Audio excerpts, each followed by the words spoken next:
ధనమే కీడను కొనరా నిత్యము,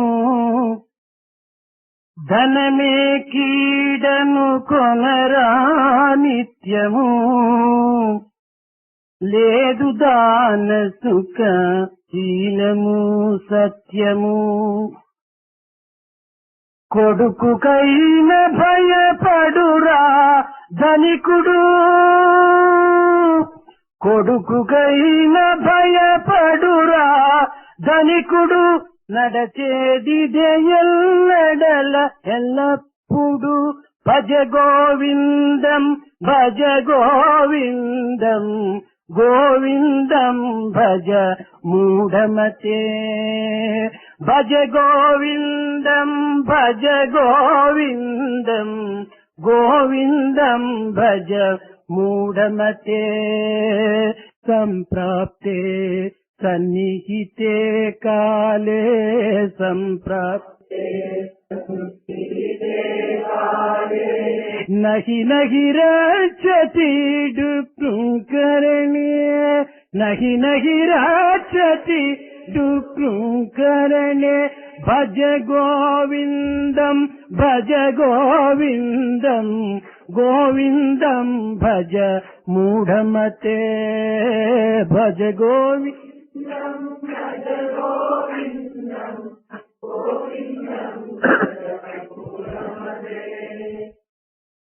పవిత్రాత్మ స్వరూపులైన విద్యార్థులారా, మానవుని యొక్క స్థితిగతులు అన్నీ కూడాను ధన కనుక వస్తు వాహనాదులపైన ఆధారపడి ఉండటం లేదు. మానవుని యొక్క ఉత్తమ స్థితి పవిత్రమైన గుణములపైననే ఆధారపడి ఉంటున్నది. ఇట్టి సత్యమును పురస్కరించుకొనియే ధనము, ఫలము, ఈ వస్తువాహనాదుల యందు మానవత్వము ఏమాత్రము కూడాను దివ్యమైనటువంటి స్థితికి రానేరదనేటువంటి సత్యమును పురస్కరించుకునియే శంకర భగవత్పాదులైనటువంటి వారి శిష్యుల లోపల సుమతి అనేటువంటి కడపటి శిష్యుడు ఈ శ్లోకమును ఉచ్చరించాడు. Always you must be cautious about wealth. Wealth should be regarded as potentially harmful. Even if you do not have wealth, truth will give you happiness. A wealthy person sometimes gets afraid even of his own son. One must tread the path of truth. Pavitratma Swarupas, students, man's condition and status is not governed by his wealth or by his money or by his material possessions. This depends only on the qualities which man exhibits. Truth is the most important thing. Money and wealth do not matter at all. Man should take great care to follow the divine path. It is in this context that the last disciple of Sri Shankara, by name Sumati, gave this particular verse. మానవుని యొక్క జీవితము ఐహిక ఆముష్మికముల యొక్క మిశ్రమ స్వరూపము. Man's life is a mixture of what happens in this world and what happens in the other world. ఇట్టి ఐహిక ఆముష్మికములందు మానవుడు ఐహికమునే విశ్వసించి ఆముష్మికమును విస్మరించి తన జీవితమును ఏదో ఒక విధమైనటువంటి శాంతి మార్గములో గడుపుటకై ప్రయత్నం కలుపుతున్నాడు. Man pins his faith on what he sees in this world. He forgets that there is another spiritual aspect which he has to take care. He spends his life in this manner with a view to attain some final result. చాతుర్విధ పురుషార్థములైనటువంటి ధర్మ అర్థ కామ మోక్షముల యందు ధర్మమును మనం ప్రధానమైనటువంటి లక్ష్యములందు ఉంచుకొని మోక్షమనేటువంటిదే మన యొక్క గమ్యముగా విశ్వసించడం చేత అర్థ కామములు కూడాను సార్థకమవుతాయి. Only when we regard the four purusharthas, dharma, artha, kama and moksha, dharma as the primary basis, moksha as our final destination, then alone the others, artha and kama, will also attain the significance that is due to them. ఆధారమును ఆధేయమును విస్మరించి నేడు కేవలము మధ్యనందున్నటువంటి యొక్క అర్థ కామములకై మనము జీవితమును వ్యర్థం చేస్తున్నాం. We forget today the basis and the objective, and we are spending our life in simply thinking of what remains in the middle, namely artha and kama. కనుక ధర్మార్థ కామ మోక్షములైనటువంటి యొక్క పురుషార్థములను మనము రెండు రూపములుగా మనం విభజించి దానిని ఆధారం చేసుకున్న మన జీవితము పవిత్రమవటమే కాక మన భారతదేశం యొక్క సంస్కృతిని కూడాను పునరుద్ధరించడానికి తగినటువంటి ప్రయత్నములకు ఇది సులభ మార్గంగా మనకు కనిపిస్తుంది. If we can divide these four, dharma, artha, kama and moksha, into two parts, and after dividing them into two parts, if we take the determination to lead our life in a sacred manner, it will then become possible for us to establish the sacred Indian culture. ఈనాడు ఈ ధర్మార్థ కామ మోక్షములను మనం చక్కగా విచారణ చేయడానికి పూనుకున్నప్పుడు 4 పురుషార్థములు ధర్మ, అర్థ, కామ, మోక్ష. ధర్మము పాదము, మోక్షము శిరస్సు. పాదములను శిరస్సును తుంచివేయటం వల్ల మధ్య అర్థకామములతో మనం అల్లాడిపోతున్నాం. Today, if we wish to make a proper inquiry into these 4 purusharthas, we realize that dharma is the basis or the feet. Moksha is the destination, objective or the head. By neglecting the feet and the head and throwing them away, we are simply thinking only of artha and kama. ఈ 4గా మనం విభజించడం చేత కొంత తబ్బిబ్బు కావటానికి కొంత అవకాశం ఉంటుంది. ఇట్టి 4ను మనం 2గా మనం మరచినామంటే తప్పక మనకు అట్టి తబ్బిబ్బులకు ఎట్టి అవకాశం కూడా ఉండదనే ఊహించవచ్చు. By dividing them into these 4 parts, there is a possibility of our getting into confusion. But if we divide them into 2 parts, then this possibility of getting into confusion will not exist. ధర్మ, అర్థ, కామ, మోక్షములో ధర్మార్థం ఒకటి, కామ మోక్షం ఒకటి. 2గా మనం విభజించుకున్నామా సులభంగా మన జీవితం ధన్యమవుతుంది. If these 4 we divide them into 2, putting dharma and artha together and kama and moksha together, then our life will become meaningful. అర్థము ధర్మ నిమిత్తమని, కామము మోక్ష నిమిత్తమని మనం విభాగం చేసుకున్నప్పుడు మనకు ఇట్టి తబ్బిబ్బుగా అవటానికి కానీ దారి తప్పి నడవడానికి కానీ అవకాశం ఉండదు. Of the dharma and artha, if we regard that artha, the wealth, is intended for leading a righteous life, and of the kama and moksha, if we understand that kama, the attachment, is intended for showing only in respect of moksha or liberation, then there will be no confusion at all. అయితే ఈనాడు జీవితం అంతా కూడాను అర్థ నిమిత్తమై వ్యర్థం చేయటము మానవుని యొక్క కర్తవ్యంగా గుర్తిస్తున్నాడు. కాదు సార్థకమయ్యేటువంటి నిమిత్తమై ధర్మ మార్గమునందు అర్థమును వినియోగపరిచి మన యొక్క జన్మాంతరముల యొక్క పుణ్యమును కూడాను కొంతవరకును అభివృద్ధి పరచుకొని పాపమును మనము సంహరించుకొని దివ్యత్వమైనటువంటి యొక్క ఆత్మానుగ్రహములకు పాత్రలు కావటానికి ఒక అవకాశం కూడా ఏర్పడుతుంటాది. Today, man is using wealth in his life in a manner that will result in wasting his life. If on the other hand, you can use the wealth for the purpose of leading a life along righteous path, then that will be using the wealth properly. You should get rid of sin. You should have in your mind whatever is good. In this manner, using the wealth for the purpose of dharma, you will be able to reach the divine. ఈ ధర్మం అన్నటువంటిది మోక్ష ప్రకృతి కూడాను రెండింటి కూడాను సమన్వయమైనటువంటిది. ఇహమును సుఖింపడానికి, పరమును సుఖింపడానికి ఈ అర్థమనేటువంటిది ఆధారమని మనము భ్రమిస్తున్నాము. కాదు ఇది ఉపయోగమునందు సక్రమమైన రీతిగా మనం ఉపయోగపెట్టినా అది సరి అయినటువంటి రీతిగా ఆనందాన్ని అందిస్తుంది. అది మనం ఉత్తమమైనటువంటి మార్గం నందు ప్రవేశపెట్టినా మన జీవితములకు అశాంతియే కాక ప్రమాదాన్ని కూడాను అందిస్తుంది. We are thinking that this wealth which we have can be used for good in the present world as well as for purposes of liberation. This is not so. If you can use your wealth for good purposes, then alone it will have some meaning. If you use it for bad purposes, it will give you considerable amount of trouble and it will take away the peace of mind which you are likely to have. ఈ ధర్మం అన్నటువంటి పదము ప్రపంచమును సమత్వమనేటువంటి స్థితిలో ఏర్పరచడానికి ఏర్పడినటువంటిదే కానీ లేక సంఘం యొక్క అభివృద్ధికి కానీ మనము భావించకూడదు. దివ్యత్వమైనటువంటి యొక్క ఆత్మతత్వములో ఏకత్వమైనటువంటి సమత్వములో దీనిని వినియోగించుకోవటము సార్థకమని కూడాను బోధించారు. We should not regard this word dharma as having something to do with the world and as having something to do with matters of equalness in the world. We should regard it as having a direct relation with the realization of the divine Atma and the realization of the oneness in this divine Atma. మన భారతీయ సంస్కృతిని పురస్కరించుకొని దాన ధర్మములు అనేటువంటిది కేవలము ఒక విధమైనటువంటి యొక్క సమత్వమైనటువంటి ఆత్మతత్వాన్ని కూడాను అందించడానికి పూనుకుంది. According to our Indian culture, these qualities, namely giving charity and leading a righteous life, these things have a direct relation with the oneness of the Atma. దీనికి ఒక చిన్న ఉదాహరణము, A small example for this. ఒక ప్రదేశంలో లోతైనటువంటి గుంటను మనం చూస్తుంటాము. దానికి ప్రక్క లోపలనే ఒక మట్టి గుట్టను కూడా మనం చూస్తుంటాము.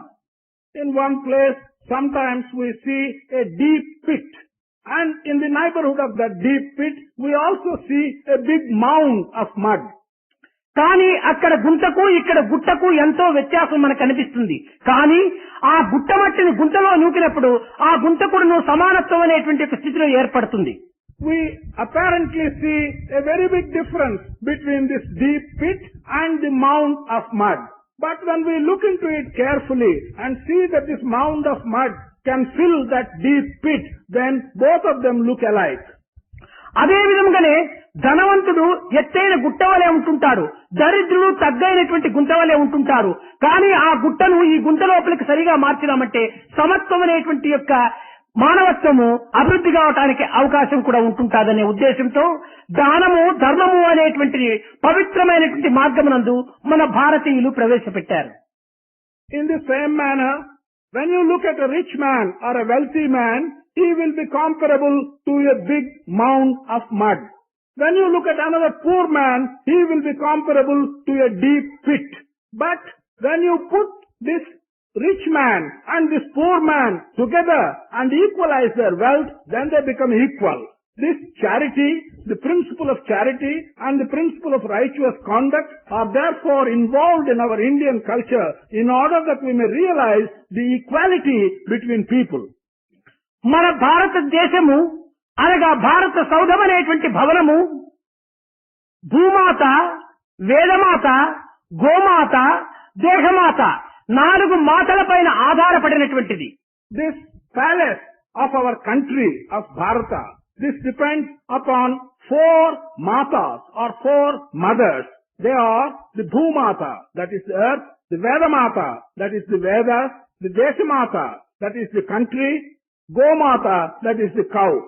కనుక ఈ 4 మాతలు మన భారతదేశం అనేటువంటి భవనమునకు 4 పిల్లర్స్ వలె ఉంటున్నది. వీటినే మనము సత్య, ధర్మ, శాంతి, ప్రేమ అనేటువంటి యొక్క పేరులతో మనం పిలువబడుతున్నది. These 4 matas are like pillars for the palace of our country.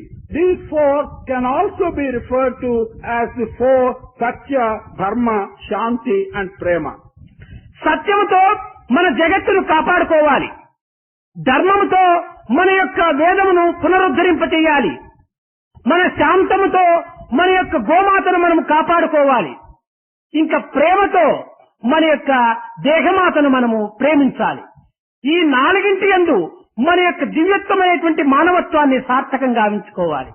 These 4 cardinal principles are such that with Satya, truth, we have to safeguard the world.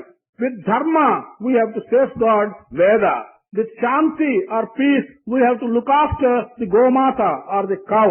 With Prema or love, we have to look after other fellow human beings. సత్యం నాస్తి పరో ధర్మః. మన భారతదేశమునకు సత్యం అనేటువంటిది, ధర్మం అనేటువంటిది ప్రధానమైనటువంటి నేత్రములుగా పెట్టుకొని భారత పుత్రులంతా కూడా కాపాడుతూ వస్తుంటుండాలి. For our country, for Bharat, we should regard these 2 things, Satya, truth, Dharma, righteous conduct, as the 2 eyes for the country. ఇట్టి నేత్రములు ఉండినప్పుడే తమ పుత్రులైనటువంటి భారతీయులను మాతృదేవిని కాపాడటానికి అవకాశం ఉంటుంది. కానీ మాతృదేవి యొక్క నేత్రములను మనం ఏదో ఒక విధంగా పొడిచివేయటానికి పూనుకున్నప్పుడు మన యొక్క క్షేమం కూడాను అవస్థల పాలైపోతుంటాది.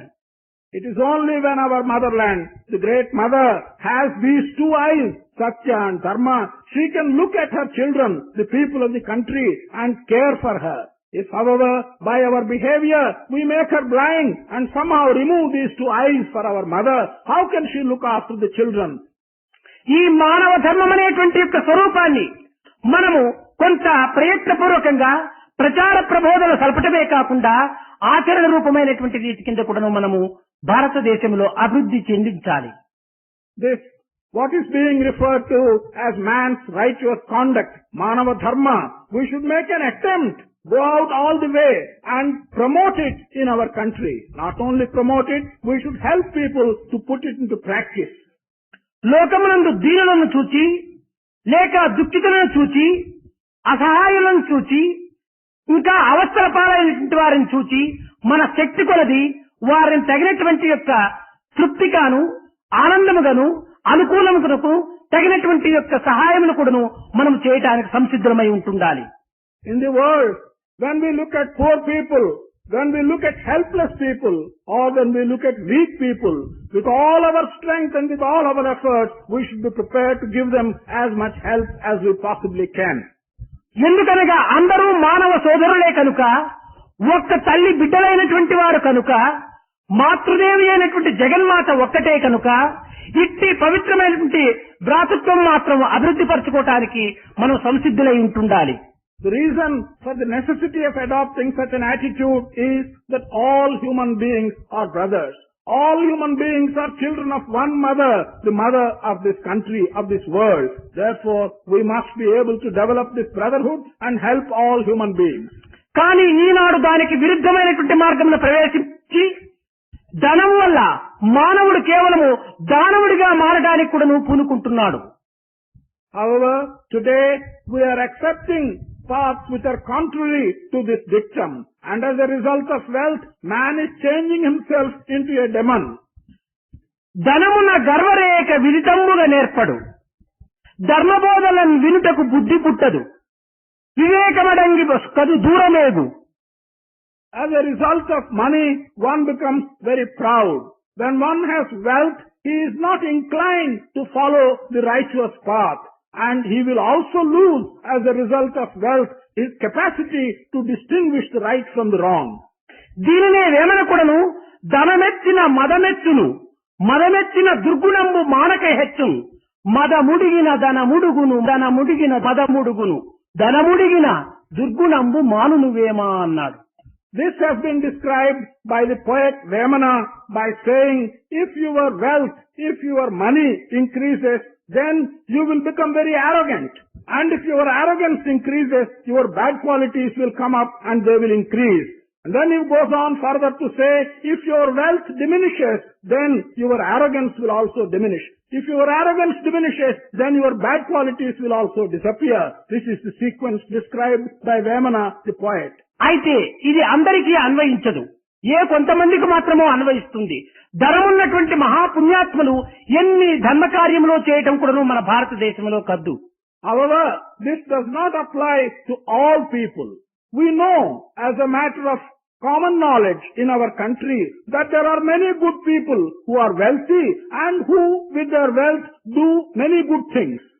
మన భారతదేశంలో అనేక రకములైనటువంటి పుణ్యక్షేత్రములు, సరోవరములు, పవిత్రమైనటువంటి యొక్క మంటపములు, దేవాలయములు, ఇంకా కొన్ని రకములైనటువంటి యొక్క బీద సాధలకు అన్నసత్రములు, ఇలాంటి పవిత్రమైనటువంటివి ధనవంతుల మూలంగానే జరిగినటువంటివి. In our country, in India, there are many sacred places of pilgrimage. There are many places where people go and have a holy bath. There are places where there are temples. There are places where poor people are fed permanently. These kind of things have been established only by rich people in our country. అట్టి సార్థక నామమును అందుకున్నటువంటి మన భారతదేశమునందు ఈనాడు ధనమును సద్వినియోగపరుచుకునే నిమిత్తమై ప్రతి ఒక్క వ్యక్తి కూడాను కంకణం కట్టుకోవాలని కూడాను ఈ శంకరుల యొక్క శిష్యుడు ఝుంకారం ఊదాడు. in this country which has acquired such sacred reputation, this disciple of Shankara exclaimed with the top of his voice that everyone in this country should make good use of his wealth. సమత్వమును గుర్తించటకు పూర్వము రామకృష్ణ పరమహంస కొంత ధనమని ఇంకా వేరు మట్టి అని కొన్ని భేదములకు స్థానమునిచ్చాడు. Before realizing the need for equal-mindedness, at one time Ramakrishna Paramahamsa gave some importance to things like wealth or to things like position. ఒకానొక దినము తమ ప్రధాన శిష్యుడైనటువంటి నరేంద్రుడు అనగా వివేకానంద రామకృష్ణ పరమహంసను కొంత పరీక్షించగోరి అతని యొక్క బెడ్ కింద కొన్ని కాసులను పెట్టాడు.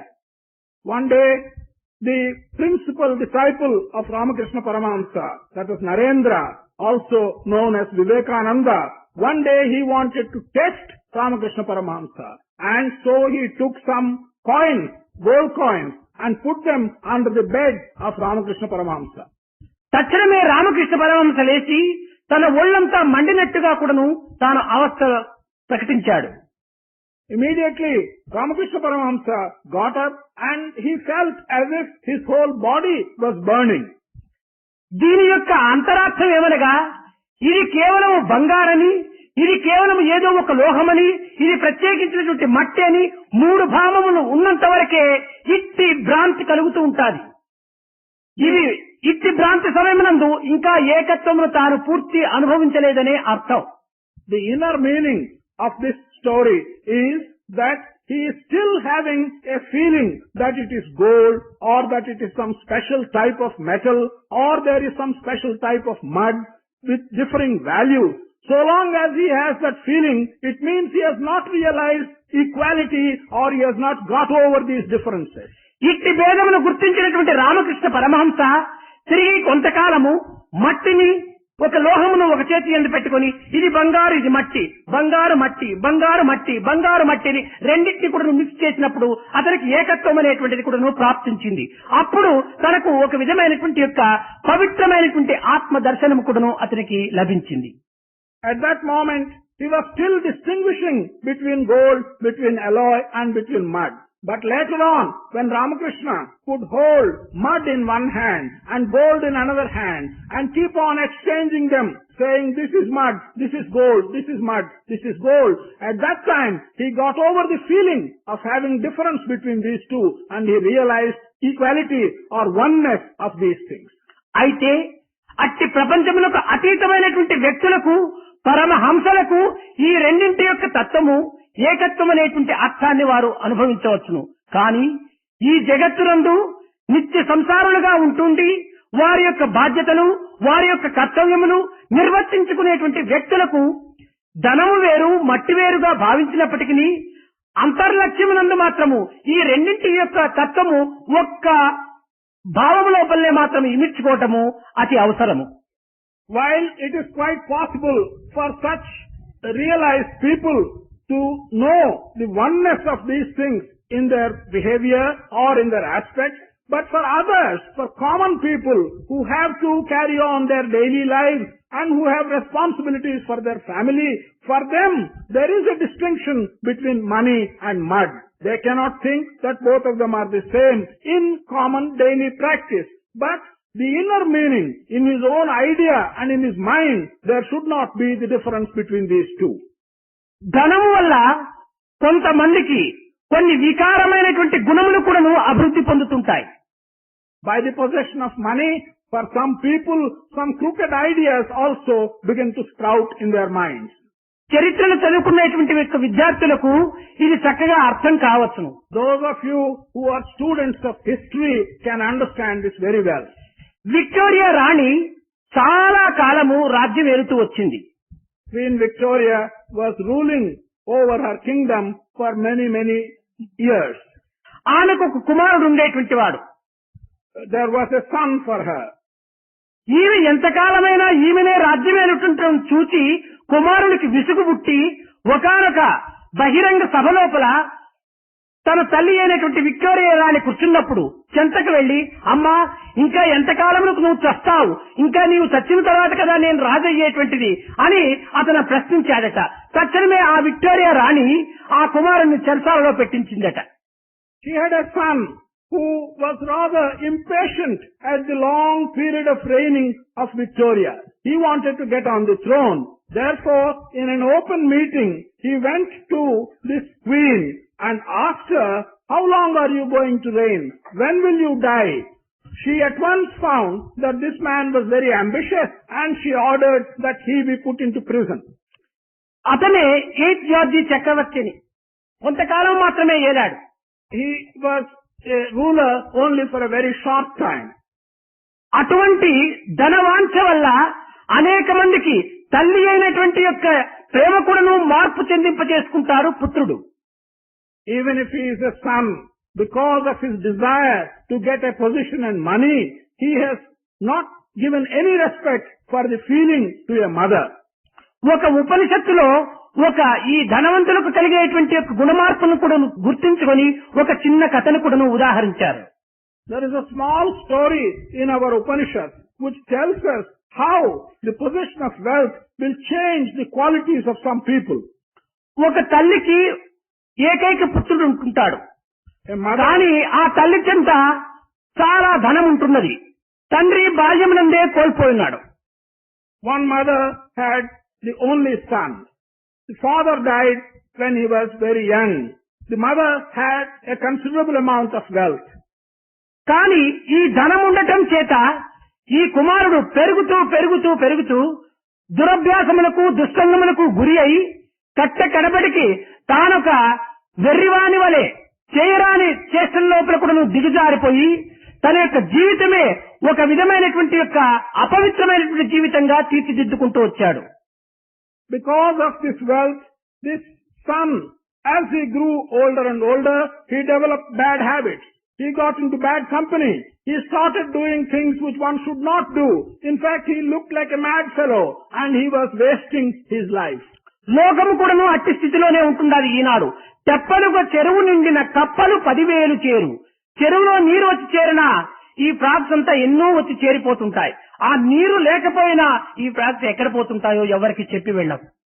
The world is also like this today. If you have a large quantity of water in a tank, many frogs will come into that tank. But once the tank begins to dry up, then all the frogs will disappear. They won't even tell you when they will go and where they will go. They will all disappear. అదే విధముగానే ధనము ఉన్నంత వరకు కూడా friends చాలా మంది చేరుతుంటారు. అది ఏమైనా తరిగిపోయినా ఫ్రెండ్స్ చెప్పకనే ఎవరి పాటికి వారు వీడిపోతుంటారు. In the same manner, as long as there is wealth with you, so many friends will come to you. But the moment the wealth disappears, these friends, without even telling you when and where they go, they all disappear. ఆ విధముగానే ఈ ధనవంతుని కుమారులకు చాలా మంది దుస్సంగము చేరిపోయారు. In the same manner, the son of the wealthy mother accumulated a very large number of bad friends. ఇది క్రమక్రమేణా మితిమీరిపోయింది. This has crossed all acceptable limits. చాలా మంది ఈ విధమైనటువంటి రీతి కిందనే ఈనాడు భారతదేశం నందు తన యొక్క జీవితాన్ని అర్థం చేసుకోలేనటువంటి గతిలో వ్యర్థమైపోతున్నారు. Today, many people in our country are spending their life in this manner and wasting it without understanding the purpose of life. సరే, నిత్యము తల్లి దగ్గరికి వచ్చి తనకి ఇంత ధనం కావాలి అంత ధనం కావాలని పీడిస్తూ వచ్చాడు. క్రమక్రమేణా కుమారుడు తల్లిని ఈ రీతిగా పీడించడం చేత తల్లికి కుమారుని పైన ఉన్నటువంటి ప్రేమ కూడాను క్రమక్రమేణా తరుగుతూ ద్వేషం అధికమైపుతూ పెరుగుతూ పోయింది. The son used to come day after day to the mother and would ask her that he wanted so much money, he wants some more money. And as a result of this, because every day he is demanding money, mother's affection towards that son also started diminishing day after day. Not only that, she has developed some kind of positive hatred to the son. తల్లి లోపల చింతించుకుంటూ ఒక విధమైనటువంటి మితిమీరినటువంటి ద్వేష పోయేటప్పటికి పుత్ర భావము కూడాను తల్లిలో నశించింది. తల్లి భావం కూడాను కుమారుల్లో నశించింది. The mother was feeling very sorry in herself, but as days went on, the feeling of her being a mother to that boy had completely disappeared. In the boy, the feeling that he was the son for that woman had also completely disappeared. ఈ విధమైనటువంటి కుమారుడు తల్లిదండ్రుల పేరును చెడిపోయేటువంటి కుమారుడు ఉండటం కంటే పోవటం మంచిదని ఒకనాడు తాను ఒక ప్లాన్ వేసుకుంది. She thought that it is much better that such a son who brings down the reputation and honor of his parents, it's better that he dies rather than stays. Therefore, she had a plan one day. అయితే అదే plan సమయం లోపలనే కుమారుడు కూడాను మరొక plan వేసుకున్నాడు. నాకు ఆనందమునకు నా స్వేచ్ఛకు అడ్డు వచ్చేటువంటి ధరము ఉండటం కంటే ఈ తల్లి పోవటం మంచిదని వాడు కూడాను ప్లాన్ వేసుకున్నాడు. At the same time, the son had his own plan. The son thought that the mother was coming in the way of his enjoying pleasures and using the wealth. So, it's much better that such a mother disappears rather than stays as an obstacle for his pleasure. ఒకనాడు అన్నము వడ్డించడానికి వచ్చే సమయం లోపల చక్కని ఒక ఇనుప తుంటకర్ర దగ్గర పెట్టుకున్నాడు. తల్లి అన్నం వడ్డించడానికి వంగినప్పుడు బాగా తలపైన కొట్టి ఆమెను చంపుదామని ఒక ప్లాన్ వేసుకున్నాడు. అదే దినమే తల్లికి కూడాను ఈ కుమారునికి అన్నం లోపల విషం కలిపి పెడదాము అని ఒక భావం వచ్చింది. ఆమె విషం కలుపుకొని తెచ్చింది. వీడు కర్రను పెట్టుకుని దగ్గర కూర్చున్నాడు. ఆమె వంగేటప్పటికి వీడు కర్రతో కొట్టి ఆమెను చంపాడు. కొట్టిన కొన్ని నిమిషాలకే విషం అన్నం తినేసేసి వీడు కూడాను మరణించాడు. కట్టగలపటికి ఈ ధనం ఏం చేసింది? విషముతో కుమారుడు, ఏటుతో తల్లి ప్రాణములు వదలింది. ధనము చేయవలసినటువంటి పని ఇదియా? కాదు కాదు.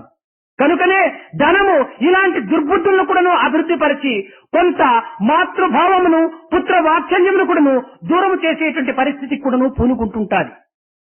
One day the son had a plan. The plan was to have a very strong iron rod in his hand, and he wanted to kill the mother as the mother came and serve him his food. On the same day, the mother also thought that she should get rid of the son, and she prepared the food with some poison in it, and she wanted to give this poisoned food to the son so that he may die.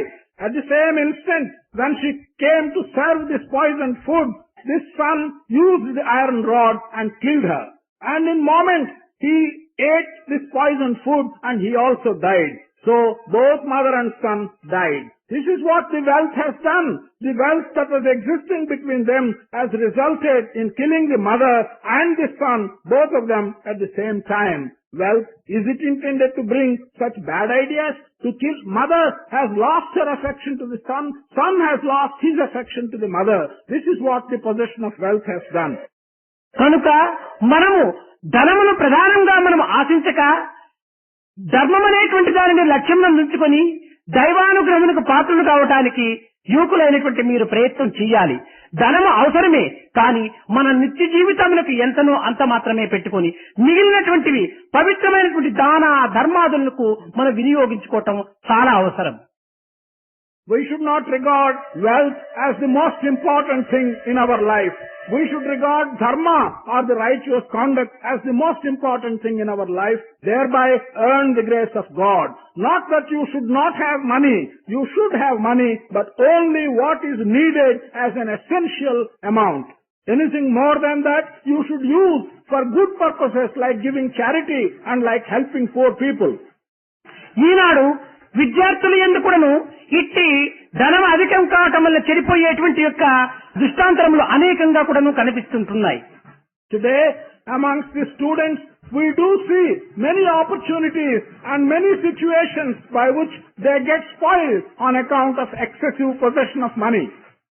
అది ప్రప్రథమలో వారికి చాలా కష్టంగాను చాలా హింసగా ఉండినప్పటికీ ఈ యొక్క ధనమును అరికట్టుకోవటం చేత భవిష్యత్తులో వారు చాలా గుణవంతులుగా కూడాను రూపొందుతారు. In the first instance, it may look to them that it is very difficult to get on with the minimum amount of money that is necessary. But if they can control their desire for having more and more money, then as their life progresses in future, they will be able to do very well. ఈనాడు విద్యార్థులు కూడాను తల్లిదండ్రులు ధనం అడిగే సమయంలో తనకు 10 రూపాయలు అవసరమైతే తల్లిదండ్రుల దగ్గర 20 రూపాయలు నాకు అవసరమైంది అని కూడా చెప్పడానికి పూనుకుంటారు. Today, when students want to go and ask money from their parents, if they really need 10 rupees, then they prepare themselves to ask for 20 rupees. కానీ దానిని పురస్కరించుకొని తల్లిదండ్రులు కూడాను 20 రూపీస్ పిల్లలు అడిగినప్పుడు 10 రూపీసే తండ్రులు ఇవ్వటం చాలా అవసరం. In that context, it is very necessary that the parents, when they are asked to give 20 rupees by their children, they should give only 10 rupees. కానీ ఆ సమయంలో కుమారునికి చాలా కష్టంగా ఉంటాది, కానీ తన భవిష్యత్తులో చాలా సుఖపడతాడు. ఈనాడు 20 రూపాయలు ఇవ్వటం వల్ల 10 రూపాయలు తాను వినియోగించుకొని మిగిలిన 10 రూపాయలతో 10 మంది ఫ్రెండ్స్ తో చేరి సినిమాకు వెళ్లటమో లేక మిలిటరీ హోటల్కి పోవటమో ఇంకే విధమైనటువంటి రీతి కిందనో ఈ ధనమును చాలా దుర్వినియోగపరచుకొని దురభ్యాసములకు తాను మొదలెడతాడు. The son, just at that moment, when he got only 10 rupees, as he asked for 20 rupees, may feel hurt. Even though he feels hurt at that moment, momentarily, later on, that will give him the necessary strength. On the other hand, if he got the 20 rupees as in return to asking for 20 rupees and he needed only 10, he will use those 10 rupees for fulfilling his need. The excess 10 rupees he will use to gather some bad friends, go to a cinema or do some bad things like that. అయితే మన విద్యార్థులు అట్లాంటి వారు కాదు కనుక దానిని మీకు చెప్పనక్కరలేదు. Because our students, those who have assembled here, are not like that, there is no need to expatiate on this. దీనికి ఒక చిన్న ఉదాహరణము. ఒక తండ్రి ఒక శనివారము తాను ఏదో దైవోపాసన చేస్తూ నాయనా అని 1 రూపాయి ఇచ్చి 1 డజన్ అరటి పండ్లు తీసుకుని రాపోమని బజారుకు పంపించాడు. There is a small example for this. On a Saturday, a father, he was engaged in worshipping the divine, worshipping the God, and he called his son, gave him a rupee and said, go to the market and bring some plantains with this 1 rupee. ఆ కుమారుడు చాలా ఉత్తముడైనటువంటి వాడే కనుక market కు వెళ్లాడు. రూపాయి ఈ యొక్క అరటి పండ్లు తీసుకుని వస్తున్నాడు. మార్గ మధ్యం లోపల తల్లి కుమారుడు చాలా ఆకలి తోపల బాధపడుతూ రోడ్లో నిల్చుకొని ఉంటున్నారు. This son was indeed a good boy. He went to the market, he purchased bananas for this 1 rupee and he was returning. But on the way, he saw a mother and son who were very hungry and who were standing on the road. అప్పుడు నాయనా అరటి పండ్లను చూసేసి కుమారుడు పరిగెత్తి వెళ్ళాడు. పాపం ఆ కుమారుడు పరిగెత్తి వెళ్లేటప్పటికి ఆ కుమారుని వెనుక లాగటానికి తల్లి కూడాను పరిగెత్తి వెళ్ళింది. ఇద్దరు కూడాను ఆకలితో రోడ్డు పైన పడిపోయారు.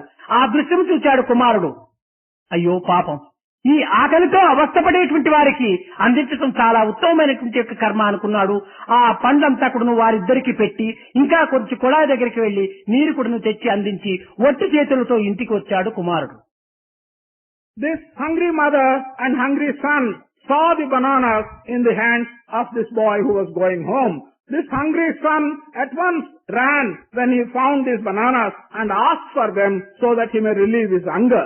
But the mother from behind found that he was doing something wrong and he pulled the boy back. Both of them were so hungry that they fell down on the road. This young man found that it was much better to feed these hungry people. So he gave all the bananas in his hand to the mother and the son. Not only that, he went to a tap, brought some water and gave the water to the mother and son to relieve their thirst. And ఆ ఫలమును తిని నీరు త్రాగి ఆ తల్లి కుమారుడు ఈ పిల్లవానికి అనేక రకములైన కృతజ్ఞతలు చెప్పి వారి ముఖముల నుంచి ఆనంద బాష్పంలో రాల్పినారు.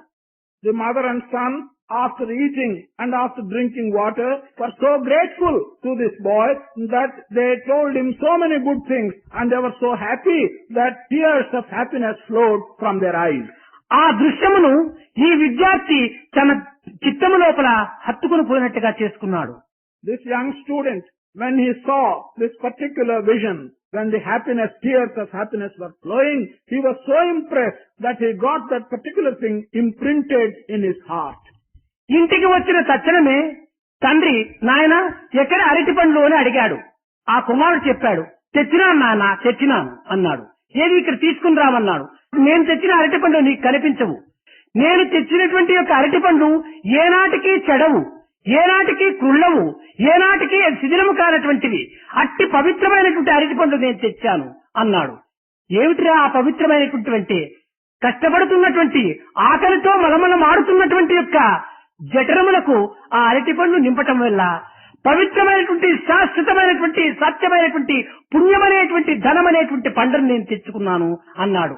ఆ యొక్క పవిత్రమైనటువంటి కార్యమును పురస్కరించుకొని తండ్రి ఆనందపడి, నాయన నా పూజ ఈనాడు సార్థకమైపోయింది. ఏ పవిత్రమైనటువంటి కార్యములకు నా కుమారుడు పవిత్రంగా ఉపయోగపెట్టాడో ఆ యొక్క ఉపయోగమే నా జన్మ సార్థకమునకు తగినటువంటి ఆధారం అనుకున్నాడు. ఆ తండ్రి కుమారుడు ఇద్దరు కూడాను ఆ రకమైనటువంటి సన్నిహిత భావాన్ని ఏర్పరచుకున్నారు. ఈనాడు అట్టి సన్నిహితమైనటువంటి యొక్క భావములు అరుదుగా ఉంటున్నవి. అట్టి భావములను ఈనాడు మన యొక్క విద్యార్థులైనటువంటి వారు తిరిగి అభివృద్ధి పరచడానికి కంకణం కట్టుకోవాలి. ఆనాడే మన భారతదేశము ఒక త్యాగ భూమి, యోగ భూమి, ధర్మ భూమి అనేదానికి ఒక సార్థకమైనటువంటి యొక్క దీనిని కీర్తిని సంపాదిస్తారు. This boy went home empty-handed. The father asked him, "Have you brought the bananas?" The son said, "Yes, I have brought the bananas." The father said, "Where are they? Give them to me." The son replied, "The bananas which I have brought are such that you will not be able to see them. They are very special type. They will never get rot. They are sacred and they are my permanent possessions." Then the father asked, "What do you mean?" The son explained that he had fed 2 hungry souls with the bananas in his hand. The resulting sacred feeling which he got are the new bananas. These are the sacred fruits of my action in having fed those 2 hungry souls. The father then felt that the son was worthy of all praise, and he thought that his prayers have been answered that day. He thought that his life became very purposeful in that he had such a worthy son. The father and son from that day developed a great affection to each other, and they came much closer to each other than was possible at all. Such a closeness between father and son are very rare today. If only you can develop in your minds this feeling of closeness to your parents, you can then convert our country into a Chagabhumi and into a great country with great traditions. ఇంకా మాతాపితృల యొక్క సంబంధం మన భారతదేశంలో ఎటువంటిదనగా, ఒక బంగ్లాదేశం నుంచి తల్లి, తండ్రి, కుమారులు చాలా బాధలు పడుకుంటూ మన భారతదేశంలో వచ్చి ప్రవేశించడానికి చాలా పరితపిస్తూ రాత్రింపగలు కూడాను దారి నడుస్తూ వస్తున్నారు. Then, if we ask ourselves, what is the kind of relationship that exists between parents in our country, I have to tell you another story. From an outside country, a mother, a father and a son have been coming on foot wanting to enter our country. కానీ మార్గ మధ్యం లోపల తండ్రి ఆహారం లేక ఏదో కొన్ని అవస్థలకు గురి అయిపోయి తాను దేశమును వదిలాడు. On the way, owing to some difficulties, and since he did not have sufficient food, and on account of various other situations, the father died. తల్లి ఆ యొక్క 8 సంవత్సరముల కుమారుని వెంటబెట్టుకొని భారతదేశంలో ప్రవేశించింది. The mother, along with her 8-year-old son, together entered India. ఏదో ఒక కలకత్తా ఇట్లాంటి గ్రామం లోపల తల్లి నిత్యము ఒక్కొక్క ఇంటికి బిచ్చములకు వెళ్లటము, చిక్కిన బిచ్చమును కుమారునికి పెట్టటము, మిగిలితే తాను తినటము, మిగలకున్న తాను పస్తు ఉండి నీరు త్రాగి జీవించటము ఇట్లా జరుపుతూ వచ్చింది. In one of our cities, she was going round from house to house and she was begging for food. On the day when she got sufficient food, she gave the food first to this 8-year-old son, and if something was left, she ate. If nothing was left, she gave the food to the son and she herself went hungry. ఈ విధంగా ఉంటుండటం చేత ఆమెకు దినదినము కూడాను ఈ బిచ్చము చిక్కడం చాలా తగ్గిపోతూ వచ్చింది. ఈ కుమారునికి మాత్రమే పెట్టి తల్లి పస్తుండటం చేత తల్లికి ఒక తీరని వ్యాధి ప్రాప్తించింది. In this manner, as she was getting on in her life, she was not getting sufficient food. Day after day, she was getting less and less food. And the food which she got, she was giving only to this son. She was herself starving. On account of starvation, she developed a bad disease. అప్పుడు తల్లి లేచి నడచడానికి కూడా చేతకానటువంటి బలహీనతలు ఏర్పడింది. Mother became so weak that she could not even get up and walk. అప్పుడు ఈ 8 సంవత్సరాల పిల్లవాడు తల్లి దగ్గరికి పోయాడు, కాళ్ళు పట్టుకున్నాడు. అమ్మా, నీవు బిచ్చానికి వెళ్ళనక్కర్లేదు, నేను బిచ్చం వెళ్లి తెచ్చి నీకు పెడతానని నాకు అనుగ్రహిమ్మని ప్రార్థించాడు. This 8-year-old son went to the mother, touched her feet and said, "Please, you do not have to go and beg. I shall now go hereafter and beg and bring food." భారతదేశమునందు ఎట్టి తల్లి అయినా కూడా కుమారుణ్ణి భిక్షములకు పంపటము మనసొప్పదు. అది మాతృదేవి యొక్క హృదయము. తన కుమారుడు భిక్షమెత్తుంటే మాతృదేవి చూడలేదు. కానీ ఇంక విధి లేనటువంటి అవస్థ యందు అలాంటి మాతృదేవులు భిక్షములకు అంపవక తప్పదు. In our country, no mother will bear to see her son go and beg. And when this boy went and asked for permission to go and beg, it was an inescapable situation. The mother could do nothing. So she had to agree very reluctantly for the boy to go and beg for food. ఈ రకమైనటువంటి యొక్క ప్రయత్నంలో తన యొక్క నిత్య జీవితం గడుపుతూ వచ్చాడు. This boy went from house to house for some days. He begged for food, brought some food, and first fed the mother, and if something was left, he used to eat. Not only that, on the days when nothing was left, when the mother questioned him, he used to tell a lie and say that something was left and that he did take some food. In this manner, he was spending days. ఈ విధంగా జరుపుతూ రావటం చేత కుమారుని యొక్క ఆరోగ్యం కూడా దినదినానికి క్షీణిస్తూ వచ్చింది. As things went on in this manner, the health of this son started deteriorating. కానీ ఒకనాడు ఒక పెద్ద ఆఫీసర్ ఇంటికి భిక్షములకు వెళ్ళాడు. ఆ ఆఫీసు తన వరండా లోపల ఈ చైర్ పైన ఒక పేపర్ చదువుకుంటున్నాడు. One day he went for begging food to the house of one prominent officer. That officer was sitting on an easy chair in his veranda and reading a newspaper. భవతి భిక్షాందేహి అన్నాడు. తన స్వరము కూడా అంత గట్టిగా రావటం లేదు. చాలా బలహీనమైనటువంటి శబ్దంతో భిక్షమును అడిగాడు.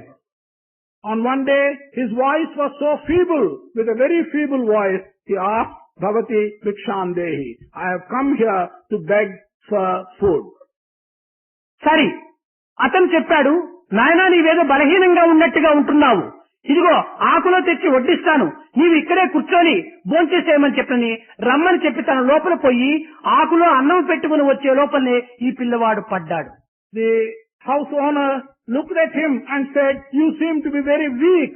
I will go inside and serve some food in a leaf and bring it here so that you may eat.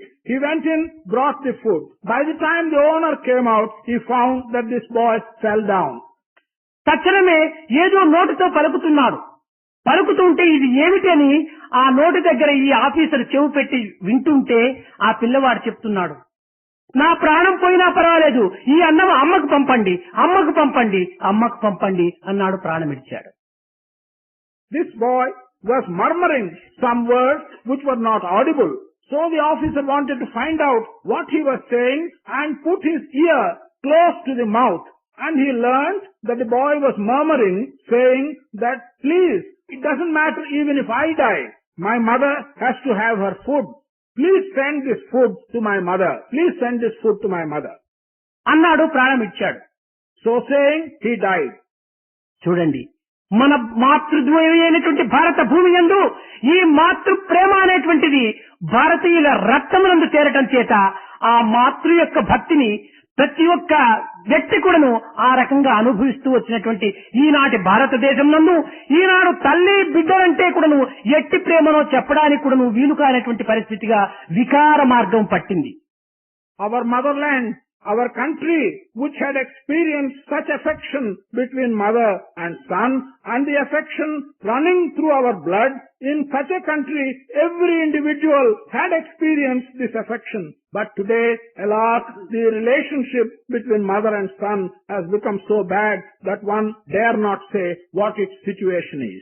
దివ్యాత్మ స్వరూపులారా, మాతృదేవో భవ, పితృదేవో భవ అన్నటువంటి యొక్క సార్థకమైనటువంటి యొక్క పదములను మనము పవిత్రమైన మార్గంలో ప్రవేశింపచేసి మన ఆచరణ రూపమైనటువంటి రీతి కింద మన భారతదేశం యొక్క సంస్కృతిని పునరుద్ధరించడానికి కంకణం కట్టుకోండి. మొట్టమొదటి తల్లిదండ్రులను మీరు సంతృప్తి పరచండి. ఆ తల్లిదండ్రులు రక్తమునే కాక మనకు అవసరమైనటువంటి యొక్క సమయమునందు కూడాను వారు పస్తుండి వారి అప్పులో తప్పులో ఏ విధమైనటువంటి యొక్క కన్న కష్టములకు కూడాను గురి అయిపోయి మనకు తగినటువంటి సుఖాన్ని అందించడానికి పూనుకుంటున్నారు. అట్టి తల్లిదండ్రుల యొక్క మనసును మనం నొప్పించితిమా మన భవిష్యత్తు సుఖశాంతులతో ఏమాత్రం కూడాను జీవించదు. కనుక ఈనాడు నీవు తల్లిదండ్రులను సంతోషపెడితే రేపటి దినము నీ పుత్రులు నిన్ను సంతోషపెట్టడానికి పూనుకుంటారు. కనుకనే యద్భావం తద్భవతి అని భారతీయుని యందు మనము చేసినటువంటిదే మనకు ముందు ఫలిస్తుంది అని కూడాను దీని యొక్క అర్థము. Divyatma Swarupas, we have the sayings, Matrudevo Bhava, Pitrudevo Bhava. You must remember that the mother and father are equal to the divine, or like God. You must put these sacred ideas into practice, not only understand their meaning, but into daily practice. In India, the first thing to be respected is mother and father. Mother and father have not only given their blood to us in giving birth to us, but sometimes, many times, they even starve, they borrow, or they beg. They somehow or other get you what you need. Therefore, in your minds, you must develop for the future respect for your mother and father. This tells you that if today you respect your father and mother, tomorrow when you become parents, your children will respect you. Yad bhavam tad bhavati. The ideas that you have in your mind will be the ideas that will come back to you as fruit. మనం భవిష్యత్తులో సుఖ సంతోష ఆనందములతో మనము సత్కీర్తిని ఆర్జించాలని అనుకున్నప్పుడు ఈ వయసు నుంచి నీవు మంచి కార్యములు చేయడానికి పూనుకో. Be good, do good and see good. This is the way to God. If in future you want to enjoy happiness and pleasure and bliss, then even now in this young age you must be good, you must do good, you must see good. This is the way to God. పెద్దలను గౌరవించి, తల్లిదండ్రులను ప్రేమించి, దేశభక్తిని అభివృద్ధి పరుచుకొని మన యొక్క దైవమును చేరేటువంటి యొక్క లక్ష్యం లోపల మన జీవితాన్ని ప్రవేశపెట్టాలి. You must respect the elders. You must show great affection and attachment to your mother and father. This is the way which you will have to follow if you want to reach God. దేవుని మరవవద్దు, మరణమునకు భయపడవద్దు. ఈ రెండింటి యందు కూడా నీవు ధీరుడై, మహావీరుడై, నీవు భరతమాత పుత్రుడనేటువంటి సార్థక నామాన్ని అందుకోవటానికి సంసిద్ధుడుగా. Do not forget God. Do not fear death. With these two ideas in your mind, you should become a hero. You should get the standing that you are a heroic son of this country. అట్టి ధర్మ ధనమే మన యొక్క జ్ఞానధనము. దీనిని పురస్కరించుకునే అర్జునులకు ధనంజయ అన్నారు. అనగా ధనమును ప్రోగు చేసటమే కాదు, జ్ఞానధనమే యొక్క అర్జును యొక్క ధనము. అందువలననే అర్జునుడికి అర్జున పాల్గొన పర్తివ కిరీటి చేతువాహ భీవిశ్చయ జయకృష్ణ సవితాచి ధనంజయ ఇట్టి సార్థకమైనటువంటి బిరుదులు తాను అందుకున్నాడు. Padmashri Padma Vibhushan అందుకోలేదు. Our wealth is the wealth of righteousness. Our wealth is the wealth of knowledge and wisdom. That is the reason why Arjuna was called Dhananjaya. Dhananjaya does not mean that he has got so much wealth. It simply means that he has got the wealth of proper conduct, of good conduct. And that is the reason why Arjuna had several titles, Arjuna, Parthiva and so on. అందువలననే మనము work, worship and wisdom ఈ మూడింటి యందు 3 డబ్ల్యూలు ఉన్నాయి. ప్రథమ అక్షరము work, W ప్రథమాక్షరము. Worship, W ప్రథమాక్షరము. Wisdom, W ప్రథమాక్షరము. వర్క్ అనగా ఎట్టి పవిత్రమైనటువంటి యొక్క జగత్ సేవ నిమిత్తమై పవిత్రమైనటువంటి క్షేత్రములకు తగినటువంటి యొక్క సాధన మనం సల్పాలి. మన భారతదేశమునందు ఈ కర్మాచరణ ప్రధానమైనటువంటి రీతిగా కంకణం ధరించాలి. అందుకోసమని సత్కర్మలు ఆచరించు, సద్భావంతో చింతించు, సచ్చింతన లోపల జ్ఞానాభివృద్ధిని పొందుకో. ఇవే వర్క్, వర్షిప్ అండ్ విజ్డమ్. ఇవి మానవుని ఉత్తమ స్థితికి కొనిపోవున్నటువంటివి. ఇంకా 3 డబ్ల్యూలు మరి వేరే ప్రత్యేకంగా ఉంటున్నాయి. అవి మాధవుని అధమ స్థితికి తీసుకొని పోతుంటాయి. 3 డబ్ల్యూలు ఏమిటి? వెల్త్, ఉమెన్ అండ్ వైన్ అని. ఈ 3 అతపతనము. వర్క్, వర్షిప్ అండ్ విజ్డమ్ ఉత్తమ స్థితి. కనుక ఈ 3 డబ్ల్యూలు ఇట్లెక్కుతాయి, ఈ 3 డబ్ల్యూలు ఇట్లా దిగుతాయి. There are 3 words which we have to take note of. All the 3 words begin with the letter W. They are work, worship and wisdom. Work is the kind of sacred work which you should do for the prosperity of the world, for the prosperity of the country. You should always do good work. You should not spend time in doing bad work. Worship is something which is connected with a pure mind, and you must have your prayers very clean. Wisdom is the acquisition of jnana. You must be able to acquire knowledge and wisdom. These are the three things which will enable you to lead a proper life. On the other hand, there are also three words which all begin with W, which you have to avoid.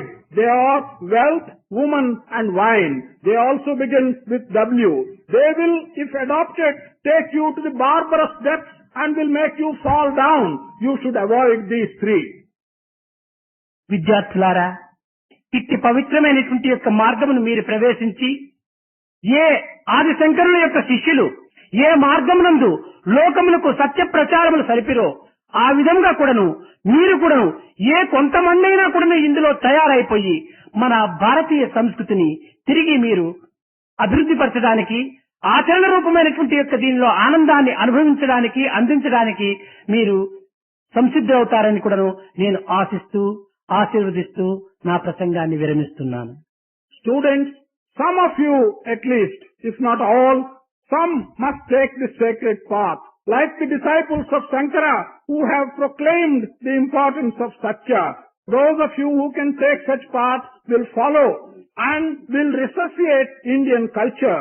You must put these things into good practice and have bliss and happiness. I hope and I bless you that you will be able to do this. Madhava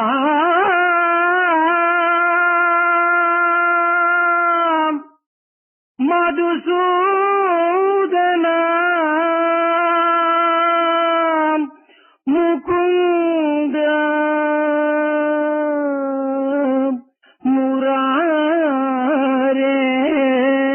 Murare Murali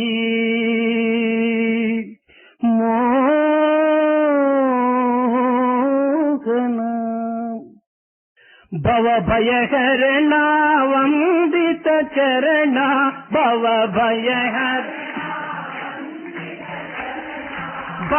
Bhayaharana Vandita Charana Bhava Jaya Radha Jaya Madhava Gauri Jaya Radha Jaya Radha Jaya Madhava Gauri Jaya Radha Mangala Charana Kalimala Dagana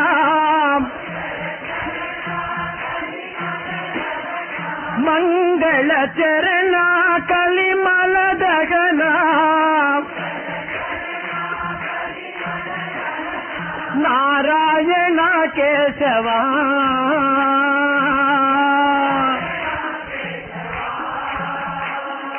Jaya Radha Jaya Madhava Gauri Jaya Radha Jaya Madhava Jaya Radha Jaya Madhava Gauri Jaya Radha Bhava Bhayaharana Vandita Charana Bhava Bhayaharana Bhava Bhayaharana Vandita Charana Bhava Bhayaharana Jaya Radha Jaya Madhava Gauri Jaya Radha Jaya Madhava Jaya Radha Jaya Madhava Gauri Jaya Radha Jaya Mangala Charana Kalimala Dagana Mangala Charana Kalimala Dagana Narayana Kesava Jaya Radha Jaya Madhava Gauri Jaya Radha Jaya Madhava Jaya Radha Jaya Madhava Gauri Jaya Radha Bhava Bhayaharana Vandita Charana Jaya Radha Jaya Madhava Gauri Jaya Radha Jaya Madhava